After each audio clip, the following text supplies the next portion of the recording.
Hey mga brods, sa mga brods, mahirap na balita at mahirap tanggapin ito. Masamang balita para kay Calvin Abueva, Jason Perkins, Terence Romeo, and Mo Tautua mga brods, kung saan hindi pala sila kasama sa listed full lineup ng Gilas Pilipinas na maglalaro sa Asian Games. Kung makikita nyo yung mga lineup dyan sa papers mga kabrods, ni walang Romeo, ni walang The Beast, ni walang Perkins, ni walang Tautua dyan. So mga brods, nakakapagtaka lang talaga bakit hindi sila kasama dito. Tapos mga bro, syempre masakit ito sa mga players na ito dahil syempre unang araw pa lang ng Gilas Pilipinas training, isa sila sa mga naandyan at present talaga.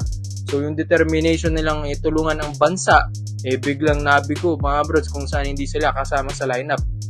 Lalong-lalo na mga bros dito kay The Beast Calvin Abueva, kung saan naging emosyonal ito pong si The Beast. Napaiyak nga rin siya kahapon nung kausap sila ni Boss Al Francis Chua, dahil sinabi nga rin ni Boss Al na sila ang mga tumawag sa mga batang yun, sa kina The Beast, kina Romeo, Tautua, and Perkins. Dahil syempre mga brods, okay na doon na nababasa ni Coach Tim Cone yung lineup na gusto niya, na yung triangle offense na isasabak niya sa Asian Games, kung saan pasok doon yung mga laruan ng apat na player na nabanggit natin. So, lalong-lalo na ito pong si The Beast Calvin Abueva mga brods.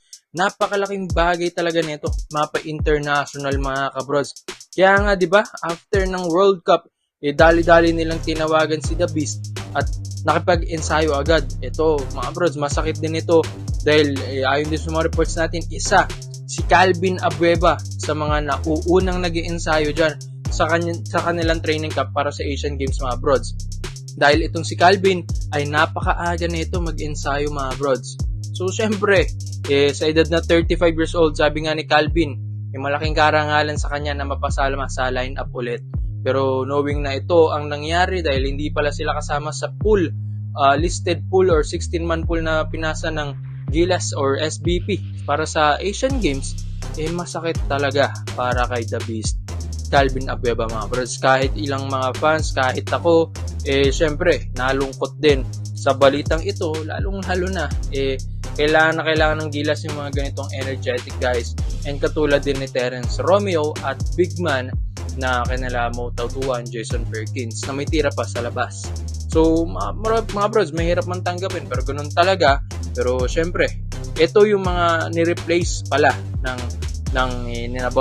Boss Al and Coach Tim Cone, kung saan ito pong sina Perez, sina Chris Ross, Kevin Alas, and Arvin Tolentino ang mga nag-replace dito po kay Calvin Abueva, Perkins, Terence Romeo, and Tautua. Tapos naman, in-announce din nung Tuesday, ngayon lang mga brods, kanina lang, September 19, 2023, na tinawagan din nila sina Marshall Lassiter, CJ Perez, and Arvin Tolentino na makipaglaro or makipag-ansayo na agad orada mga brods, dahil meron silang Uchon Apkim na sa Philippine Sports Arena sa Pasig City mga brods. So mga brods, mahirap man tanggapin pero ganun talaga, yung isang The Beast Calvin Abueva wala na sa Asian Games. So, mga brods, syempre malungkot talaga para kay The Beast ito. Pero ikaw mga brods, sa tingin mo ba sa mga pinalit na lineup dun sa apat na nawala, sa tingin nyo ba deserve ba ng apat na iyon na sila ang pumalit sa pwesto ni na Calvin Abueva? Komento mo lang po mo dyan mga brods at isayin natin yan. Dito naman po tayo sa kabilang balita naman natin mga brods. Speaking of mga malulungkot, isa rin ito sa mga balita ngayon para sa Terra Firma Jeep na medyo malungkot, dahil ito na nga, sabi nga ni Mr. Snow Badwa kamakailan lang, love taking picture of me holding my favorite Pringles flavor. So isa nga sa mga hinihint dito ni Mr. Snow Badwa, kung saan credits din sa kanya sa mga ganitong hints, dahil itong si Stephen Holt na first pick ngayon sa PBA na kinuha ng Terra Firma Jeep, yun nga, baka ito ang iti-trade ng Barangay Nebra San Miguel, ito pong si Stanley Pringle, para makuha ito pong si Stephen Holt sa Terra Firma Jeep. Tapos yung picture din na pinakita dito ni Mr. Snow Badwa, Pringles, tapos green din, kung saan green din, di ba, ang Terra Firma uniform. So ito pong si Stephen Holt kasi isa ito sa mga top picks or top players na lalakas talaga or mag-groom dito sa PBA. 6'4" point guard itong mga brods, tapos hindi basta-basta ito pong player na ito. Dahil hindi ito rookie mga brods, kung saan veterano na ito pong si Stephen Holt. Dahil ito pong si Stephen Holt ay nasa edad 30 pataas na. I mean, kung di man ako nagkakamali, nasa 31 years old na ito pong si Stephen Holt. Pero sa downside naman, dito po kay Stanley Pringle, 34 years old na ito pong si Pringle. So mga brods, syempre, wise talaga dito ang Ginebra San Miguel, dahil alam naman nila na gusto nila si Stephen Holt, mas malaki Pringle, kung saan si Pringle 6'1 lang, si Stephen Holt 6'4" yan mga brods. Tapos iba't ibang kupunan na, or iba't ibang liga na ang pinaglaruan nito sa ibang bansa. Kung makikita nyo naman sa highlights ni Stephen Holt, ang galing din naman talagang player na ito. Naglaro sa Astana, sa Copper Primorska, Astana, CSMU, Oradea. So kung saan ito pong si Stephen Holt talagang naglalaro na sa Romania mga brods, kung saan ang Romania ay isa ito sa mga nasa Europe mga brods. So malakas-lakas talaga ito pong si Stephen Holt. Hindi basta-basta ang Phil-Am na ito, kaya isa ito sa mga inaabangan ngayon sa PBA.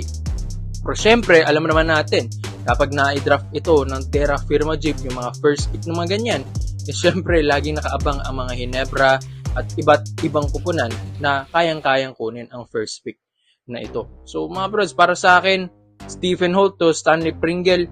So syempre, alam natin, medyo lopsided ang trade na ito.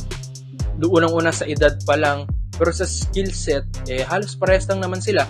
Pero mas maganda lang ang laruan ni Stephen Holt dahil sa kanyang posisyon na bilang isang 6'4", advantage na yan para sa kanya dahil ang laki niyang point guard mga bros. Pwede siyang gawing shooting guard ni Coach Tim, or pwede rin siyang gawing small forward ng Barangay Ginebra San Miguel. So mga bros, dito naman sa Terra Firma Jeep, kung makakuha man nila si Stanley Pringle, malaking bagay rin naman kahit papano ito pong si Pringle. Hindi rin naman basta-basta ito pong one-on-one trade na ito, dahil si Pringle former scoring champion na rin yan at marami nang napatunayan yan mga brods. Ito pong si Stanley Pringle sa PBA. Ang tanong lang kung kaya ba niyang buhatin ang Terra Firma Jeep. So mga brods, medyo mahirap ito pong one-on-one trade natin lalong-lalo na PBA rookie draft lang natin, tapos biglang ganito agad yung mga naririnig nating news. So ikaw mga brods, sa tingin nyo ba Stephen Holt to Stanley Pringle one-on-one trade, bagay ba? Or sa tingin nyo mga brods, lopsided ba ang trade na ito? Or sino ang mag-a-advantage dito sa ganitong trade mga brods? Sino ang yamado at sino ang dehado? Komento mo lang po yung mga brods at isa natin. Salamat po sa panonood mga brods at this is overrated highlights nyo lang. I'm out.